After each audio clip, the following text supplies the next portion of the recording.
यंदाच्या हंगामातील उसाला प्रतिटन 3751 रुपये पहिली उचल मिळावी, मागील हंगामातील उसाला 200 रुपयांचा अंतिम हप्ता मिळावा या मागणीसाठी आणि आंदोलन अंकुशचे धनाजी चुडमुंगे यांना झालेल्या मारहाणीचा निषेध करण्यासाठी शिरोळ तहसील कार्यालयावर आज मोर्चा काढण्यात आला। स्वाभिमानी शेतकरी संघटना आणि आंदोलन अंकुश संघटना या संघटनांनी एकत्र येत काढलेल्या या मोर्चात माजी खासदार राजू शेट्टी, आंदोलन अंकुशचे धनाजी चुडमुंगे, माजी आमदार उल्हास पाटील यांच्यासह प्रमुख कार्यकर्ते सहभागी झाले होते।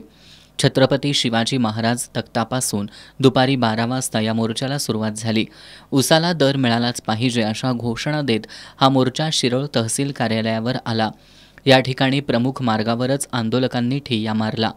यावेळी बोलताना माजी खासदार राजू शेट्टी यांनी साखरेचे वाढलेले दर पाहता FRPहून अधिक दर मिळालाच पाहिजे, परंतु कारखानदार का देत नाहीत असा सवाल केला।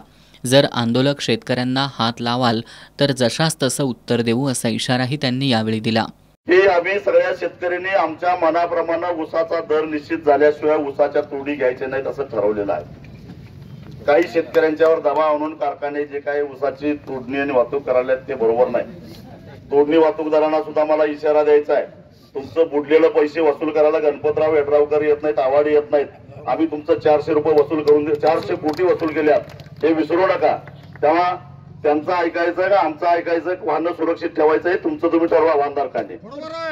तेव्हा आमची एवढी तुमच्या वतीनं तुमच्या मार्फत त्यांना निरोप आहे की हा जो घोडावत कारखाना येड्रावकरांनी भाड्याने घेतलेला आहे तो बंद ठेवायला सांगा। जेव्हा निर्णय होईल जिल्ह्यातला त्यावेळी चालू करावा त्याने। धनाजी चुडमुंगे यांनी शेतकऱ्यांच्या आंदोलनात पोलीस हस्तक्षेप करतायत असा आरोप केला। आज कोल्हापुरात जिल्हाधिकाऱ्यांच्या समवेत होणाऱ्या बैठकीत ऊस दर प्रश्नी तोडगा निघावा, अन्यथा संघर्ष अटळ असल्याचं त्यांनी सांगितलं। माजी आमदार उल्हास पाटील यांनी जातीपाती आणि पक्षबंधनाच्या पलीकडे जाऊन आता शेतकरी एकवटला असल्याचं सांगितलं। यावेळी पंचायत समितीचे माजी उपसभापती सचिन शिंदे, बंटी देसाई, दीपक पाटील यांनीही मनोगत व्यक्त केली। त्यानंतर तहसीलदार अनिलकुमार हेळकर यांना मागण्यांचं निवेदन देण्यात आलं।